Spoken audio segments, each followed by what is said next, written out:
আসসালামু আলাইকুম। একজন সেকেন্ড টাইমার ভর্তি পরীক্ষার্থী হিসেবে আপনার অ্যাকচুয়ালি জানা প্রয়োজন যে কোন কোন বই আপনার অবশ্যই পড়তে হবে। আপনি যদি বুক লিস্ট সম্পর্কে ভালো একটা ধারণা না রাখেন তাহলে কিন্তু অ্যাডমিশনে আপনি অনেক বেশি পিছিয়ে পড়বেন। আপনাকে দেখতে হবে যে কোন কোন বই অবশ্যই পড়তে হবে এবং এই বইগুলো আপনি কেন পড়বেন। এটা কিন্তু জানা অনেক বেশি জরুরি। আমি একটা কথা বলি আপনাদের, দেখেন অ্যাডমিশন জগতে কিন্তু অনেক বেশি জরুরি কোনটা জানেন? অ্যাডমিশনে অনেক বেশি জরুরি হইলো যে গাইডলাইন। আপনি যদি সঠিক গাইডলাইন না পান, কোন কোন বিষয় পড়তে হবে, কি করতে না না করতে হবে, কোন সময় কি করতে হবে, এই বিষয়গুলো যদি না জানেন তাহলে কিন্তু হবে না। তো আমরা দেখি, চলেন প্রথমে আমরা বাংলা নিয়ে আলোচনা করব। বাংলা বাংলা অ্যাকচুয়ালি আপনার কি কি পড়তে হবে এটা নিয়ে কথা বলবো, চলেন।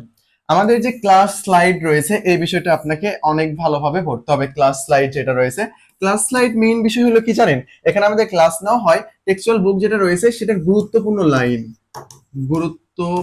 লাইন যেটা রয়েছে সেটা দাগে দাগে পড়ানো হয়, যে এখান থেকে এইটা এটা গুরুত্বপূর্ণ লাইন, একেবারে একটা ভালো সম্মুখ ধারণা দেওয়া হয় এই যে গদ্যে পদ্যে অ্যাকচুয়ালি কি কি রয়েছে।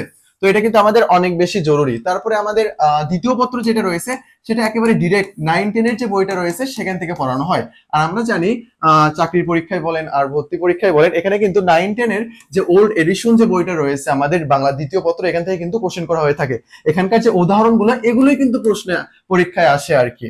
তো আমরা দেখি, তারপর বাংলা ফার্স্ট পার্ট বোর্ড বুক যেটা রয়েছে সেটা আপনাকে অবশ্যই পড়তে হবে। এখান থেকে আপনি কি পড়বেন? মোস্ট ইম্পর্টেন্ট লাইন যেগুলো রয়েছে সেগুলো আপনার এখান থেকে ভালোভাবে কমপ্লিট করতে হবে। আরো কয়েকটা বিষয় এখান থেকে দেখতে হবে। একটা দেখতে হবে হলো শব্দার্থ প্লাস লেখক পরিচিতি। লেখক পরিচিতি থেকে লেখকের যে বিভিন্ন সাহিত্যকর্ম রয়েছে, জন্ম মৃত্যু সাল রয়েছে, এগুলো আপনাকে ভালোভাবে এখান থেকে কমপ্লিট করতে হবে। আর শব্দার্থ ভালোভাবে পড়তে হবে, কারণ আমরা দেখে থাকি যে বিভিন্ন সময় শব্দার্থগুলো বাংলা প্রথম পত্রে যে শব্দার্থগুলো রয়েছে সেগুলো থেকে দিয়ে দেয়। সো ফার্স্ট পার্ট থেকে আপনাকে কি পড়তে হবে? শব্দার্থ পড়তে হবে। মোস্ট ইম্পর্টেন্ট যে লাইনগুলো রয়েছে এই লাইনগুলো আপনাকে পড়তে হবে। লেখক পরিচিতি পড়তে হবে, লেখকের সম্পর্কে একটা ভালো ধারণা আপনাকে রাখতে হবে, তার বিশেষ করে যে সাহিত্য কর্মগুলো রয়েছে সেগুলো। বাংলা সেকেন্ড পার্ট ক্লাস 9-10 এর যে ওল্ড এডিশন যে বুকটা রয়েছে আপনাকে এই বইটা ভালোভাবে পড়তে হবে। আর এখান থেকে কিন্তু কোশ্চেন এসে থাকে, আর এগুলোর উপর ভিত্তি করে কিন্তু আমাদের স্লাইড গুলো বানানো। আশা করি বিষয়টা বুঝতে পারছেন। তারপরে আপনাকে পড়তে হবে হইলো মুখস্থ বা মেমোরাইজিং টপিক যেটা রয়েছে সেটার জন্য আপনি এটিএম ফলো করতে পারেন। আরেকটা বিষয় রয়েছে এখানে অভিযাত্রী। দেখেন, আপনি আমাদের ক্লাসের স্লাইড এখানে এমসিকিউ দেওয়া থাকবে, তারপরে ফার্স্ট পার্ট, তারপরে 9-10 ওল্ড এডিশন যে বইটা রয়েছে এগুলো ভালোভাবে কমপ্লিট করার পর আপনি কি করবেন? এই অভিযাত্রী থেকে এই সবগুলোর প্র্যাকটিস করবেন। আর এগুলোর কিন্তু গুরুত্বপূর্ণ যে টপিকস গুলো সেগুলোর উপর কিন্তু আমরা ভিডিও বানিয়েছি। তো অভিযাত্রী থেকে কি করতে হবে? এই যে গুরুত্বপূর্ণ আপনি যে টপিকস গুলো পড়লেন এই টপিকস এর উপর আপনাকে এমসিকিউ প্র্যাকটিস করতে হবে। ইউনিভার্সিটি এডমিশনে আপনি যত বেশি এমসিকিউ প্র্যাকটিস করবেন আপনি তত এগিয়ে থাকবেন। প্র্যাকটিস না করলে আপনি অ্যাকচুয়ালি মনে রাখতে পারবেন না বিষয়গুলো।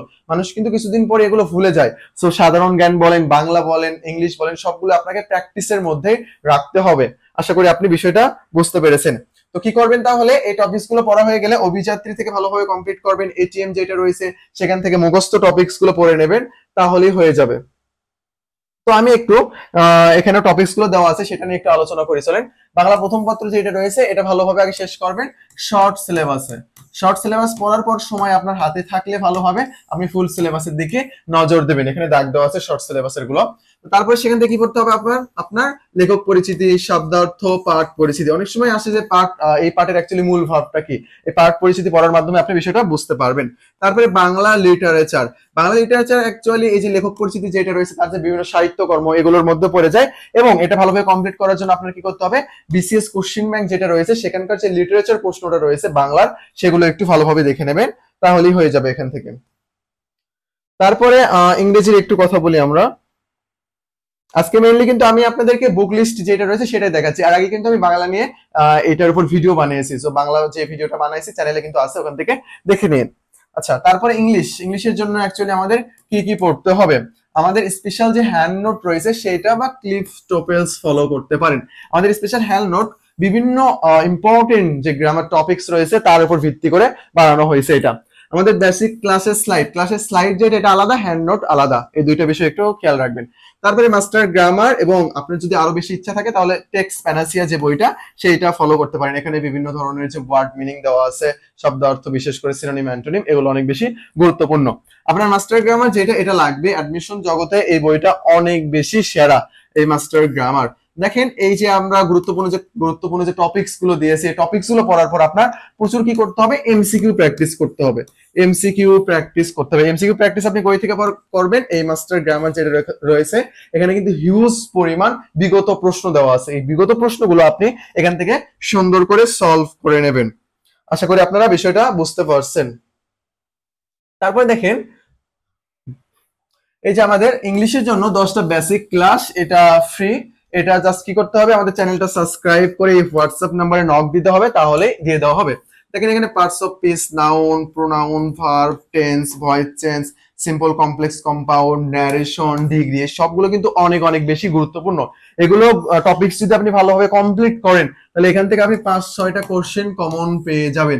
এই টপিকস গুলো কমপ্লিট করার পর আপনি যদি মাস্টার গ্রামার থেকে এগুলো প্র্যাকটিস করেন তাহলে ভাই ইংরেজির আপনার কোনো সমস্যাই হবে না, আপনার বেসিক যে ভিত সেটা গড়ে উঠবে। বুঝতে পারছেন, এটা কিন্তু অনেক বেশি জরুরি। আর আমাদের স্পেশাল কিছু আইটেম ছিল, সেগুলো কিন্তু ভিডিও বানানো হয়েছে, সেগুলোতে আপনি দেখে নিন যে স্পেশাল আইটেমস কি কি, মেমোরাইজিং টপিকস কি কি, এগুলো একটু দেখে নিন।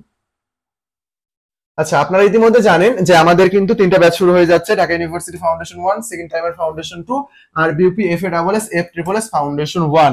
এই দুইটা ব্যাচের বৈশিষ্ট্য হলো 2025 সালের শেষ অ্যাডমিশন পর্যন্ত চলতে থাকবে। আর আমাদের অন্যতম বৈশিষ্ট্য সেটা হলো আমরা গুগল মিট প্রিমিয়াম অ্যাপের মাধ্যমে ক্লাস নেই, যেখানে তুমি আনমিউট করে কোশ্চেন করতে পারবা। ক্লাস চলাকালীন সময় তুমি বলতে পারো যে ভাইয়া এই টপিকসটা আমি বুঝি নাই, আমাকে একটু আরেকবার বুঝিয়ে দেন, তাহলে এই টপিকস তোমাকে আরেকবার বুঝিয়ে দেওয়া হবে। আশা করি বিষয়টা বুঝতে পারছো। আর এগুলো কিন্তু একবার 2025 সালের শেষ অ্যাডমিশন পর্যন্ত চলতে থাকবে। আর তোমার যদি মনে হয় যে না আমি জাস্ট বিউপির জন্য প্রিপারেশন নেবো, তাহলে তোমার জন্য এই কোর্সটা। ইতিমধ্যে আমাদের অনেকজন ভর্তি হয়ে গেছে, আর আমরা গুগল মিট প্রিমিয়াম অ্যাপের মাধ্যমে ক্লাস নেবো, তো সিট সংখ্যা আসলে আমাদের সীমিত, সো দ্রুত ভর্তি হয়ে যাও। ডিটেলস জানার জন্য হোয়াটসঅ্যাপ নাম্বার দেওয়া আছে, এখানে নক দিবা, তাহলেই হয়ে যাবে।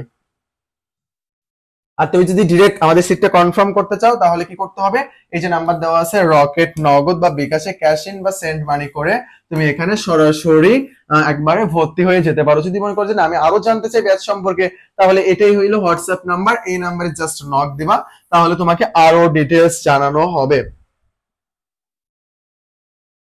তো আমি যদি আমাদের টিমমেট নিয়ে একটু কথা বলি, আবির মাহমুদ, ইংলিশ ক্লাসের কথা যেগুলো বললাম ও নিচে ক্লাসগুলো দেখলে বুঝতে পারবা। আর আবির মাহমুদ নামে পেজটাও রয়েছে, এখানে আমাদের রেগুলার ক্লাস হচ্ছে, বাংলা, জিকে, ইংরেজি, এগুলোর উপর রেগুলার ক্লাস হচ্ছে। তারপর জারিন তাসনিম আপু রয়েছে আমাদের রাজশাহী ইউনিভার্সিটি থেকে, পৃথা আপু রয়েছে আমাদের ঢাকা ইউনিভার্সিটি থেকে, দিনাপু রয়েছে আমাদের জাহাঙ্গীরনগর ইউনিভার্সিটি থেকে রয়েছে, আর আমি চট্টগ্রাম বিশ্ববিদ্যালয় থেকে রয়েছি। তো আমরা কিন্তু দিনরাত 24 ঘন্টা তোমাদের সেবায় নিয়োজিত। তোমাদের যে কোনো প্রবলেম হবে সেটা সলভ করে দেওয়ার জন্যই কিন্তু আমরা যারা মেন্টর রয়েছি তারা কিন্তু আমরা বসে আছি। জাস্ট আমাদেরকে প্রশ্ন দেওয়া যে ভাই আমি এটা বুঝতে পারতেছি না, আমাকে সলভ করে দেন, আমরা সেটা সলভ করে দেবো। একটা কনফিউশন কোশ্চেন নিয়ে তোমার কিন্তু অনেক টাইম ওয়েস্ট হয়ে যাবে, আর আমরা সেই ফেজটা পার করে আসি, সো আমরা কিন্তু সহজেই বুঝতে পারবো, সো আমরা তোমাকে এটা সলভ করে দেব। আশা করি বুঝতে পারছো। আমাদের মেন্টর প্যানেল যেটা অনেক বেশি স্ট্রং। আচ্ছা, আমি এখন একটু জিকে নিয়ে কথা বলি। দেখো, জিকের জন্য তোমার মেইন একটা বেসিক বই থাকতেই হবে, বেসিক। অনেকে কোশ্চেন করতে পারে যে ভাইয়া জিকে তো অনেক কিছু চেঞ্জ হয়ে যাচ্ছে, তো আমরা এখন কি করব, এই সেই। ভাই ইংরেজি জিকে যে বেসিক যেটা, এটা কখনোই চেঞ্জ হবে না। চেঞ্জ হবে একটু, সেটা হলো কি, সেটা হলো আমাদের বঙ্গবন্ধু রিলেটেড যে হিস্ট্রি যেটা রয়েছে এটা অনেক বেশি হাইলাইট করা হয়েছে, আমাদেরকে জোর করে মুজিববাদ গিলানো হয়েছে। এই বিষয়টা কি হয়ে যাবে, কমে যাবে, এই বিষয়টা কমে যাবে, এবং অন্যান্য যে ইতিহাস সেগুলো চলে আসবে। তারপরে 72 পরবর্তী যে রাজনীতিগুলো সেগুলো চলে আসবে। আমাদের অন্তর্বর্তী সরকার সম্পর্কে ভালোভাবে পড়তে হবে, ডক্টর ইউনূস সম্পর্কে ভালোভাবে পড়তে হবে, উনি এখন আমাদের প্রধান উপদেষ্টা। দেখেন আমি প্রথম দিকে ভাবছিলাম যে প্রশ্ন যারা করবে তারাই তো প্রশ্ন, মানে আগে যারা করছিল তারাই তো করবে, হয়তো চেঞ্জ হওয়ার সম্ভাবনা নাই। বাট এখন আমরা দেখতে পাচ্ছি প্রায় সব জায়গায় কিন্তু চেঞ্জ করে দেওয়া হচ্ছে। এই যে ভিসির পদত্যাগ করানো হইলো, তারপর অন্যান্য যে প্যানেল গুলো আছে, তারপর শিক্ষক সমিতি আছে, এগুলোর মধ্যে অনেক বেশি রদ বদল হচ্ছে। তার মানে এখন যারা আসবে তারা কিন্তু অন্য মতাদর্শী, সো বঙ্গবন্ধু রিলেটেড যে ব্যাপারগুলো আছে এগুলো তারা হাইলাইট করবে না। সো আমাদের প্রধান উপদেষ্টা সহ আর অন্যান্য যে ব্যক্তিগুলো রয়েছে আর কি আমাদের অন্তর্বর্তীকালীন সরকার সাথে জড়িত, এগুলো কিন্তু আমাদের ভালোভাবে পড়তে হবে। আশা করি বিষয়টা আপনি বুঝতে পারছেন। এগুলো নিয়ে কিন্তু আমাদের ভিডিও আছে, তারপরে বেসিক জিকের জন্য আপনি খন্দকার জিকে যেটা রয়েছে এটা ফলো করতে পারেন। এখানে হিউজ পরিমাণ এমসিকিউ দেওয়া আছে, বেসিক ইনফরমেশন দেওয়া আছে, আমরা যে টপিকস গুলো দিয়েছি সেগুলো জাস্ট এই বই থেকে পড়ে নেবেন। তারপরে স্পেশাল লেকচার, আমাদের যে লেকচার যেটা রয়েছে লেকচার শিট, এটা অ্যাকচুয়ালি অনেক সুন্দর করে সাজানো। আমি জিকে ক্লাসটারে আমরা একবার প্রাচীন বাংলা থেকে শুরু করে পর্যায়ক্রমিক ভাবে কোনটার পর কোন ঘটনা ঘটছে এবং কোন ঘটনাটা ইম্পর্টেন্ট ইউনিভার্সিটি অ্যাডমিশনের জন্য, এরকম করে একেবারে শুরু থেকে একেবারে শেষ পর্যন্ত সুন্দর করে সাজানো রয়েছে। তারপর আন্তর্জাতিকের মধ্যে আমরা দুইটা ভাগে বিভক্ত করে থাকি। দেশীয় যে ইনফরমেশন রয়েছে মানে মহাদেশ সম্পর্কিত গুরুত্বপূর্ণ তথ্য, এখানে দেশ সম্পর্কিত গুরুত্বপূর্ণ তথ্য, এগুলো আমরা আলাদা রাখছি। তারপরে আমাদের সংস্থা, বিপ্লব, যুদ্ধ, এগুলো আমরা আলাদা আলোচনা করি। তারপরে সভ্যতাকে আমরা আলাদা করে রাখছি। সো অনেক সুন্দর করে সাজানো হয়েছে এই জিকেটা। আমি গ্রান্টেড যে অনেক সুন্দর করে দেখলেই তোমার পছন্দ হয়ে যাবে যে আমাদের লেকচার গুলো মানে অ্যাকচুয়ালি কিভাবে ক্লাসটা নেওয়া হয়। তো এটা আমাদের পেইড ব্যাচের জন্য অ্যাকচুয়ালি। আর তোমরা ইতিমধ্যে জানো, আমি আবারও বলতেছি, আবির মাহমুদ যে পেজটা রয়েছে সেই পেজে কিন্তু লাইভ ক্লাস হচ্ছে। এখানে আমাদের জিকে ক্লাস নেওয়া হয়েছে, ইংরেজি ক্লাস নেওয়া হয়েছে, একটা এমসিকিউ আর আমাদের 4টা অপশনের মধ্যে 4টাই যদি ইতিহাসের সাথে জড়িত হয় সেগুলো আমরা ওইভাবে সলভ করেছি। সো আমাদের যে ক্লাসগুলো এগুলো তুমি ফলো করতে পারো। আচ্ছা, তারপর দেখো এখানে বইয়ের চেয়ারে দেওয়া আছে। দেখো এখানে বইয়ের চেয়ারটা পরিবর্তন হতে পারে, তোমার লেটেস্ট যে বইটা আসছে সেটা নেবা। তুমি ধরো এখন বইটা কি কিনতে চাচ্ছ, অভিযাত্রী কিনতে চাচ্ছ, এটিএম যেটা আর কি সেটা। তো এই যে অভিযাত্রী আর অভিযাত্রীরই এটা আরেকটা হলো এটিএম। তো এই বইগুলোর চেয়ারা এখানে যেরকম দেখা যাচ্ছে